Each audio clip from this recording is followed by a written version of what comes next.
ప్రజా సమస్యల పరిష్కారం కోసం అసెంబ్లీ నక్సలైట్ నవుతానంటూ సంచలన వ్యాఖ్యలు చేశారు హుజురాబాద్ బీఆర్ఎస్ ఎమ్మెల్యే పాడి కౌశిక్ రెడ్డి.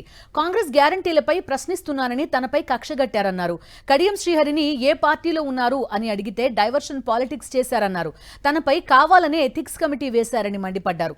సీఎం ఎమ్మెల్యేలు మాట్లాడిన మాటలు ఎథిక్స్ కమిటీకి రావా అని ప్రశ్నించారు కౌశిక్ రెడ్డి.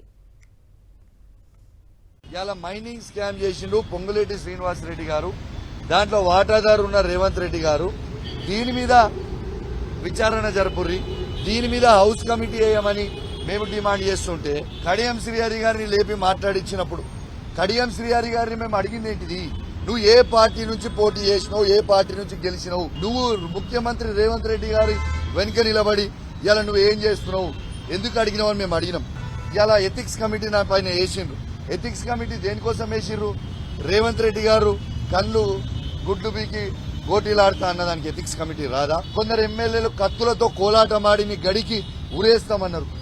ఇలా అది ఎథిక్స్ కమిటీకి రాదా? కొందరు అసెంబ్లీ నక్సలైట్ అయిందన్నారు, అది ఎథిక్స్ కమిటీకి రాదా? ఎస్, బరాబర్ చెప్తున్నా, ఈ ప్రజల పక్షాన నిలబడడానికి అసెంబ్లీ నక్సలైట్ బరాబర్ అవుతా.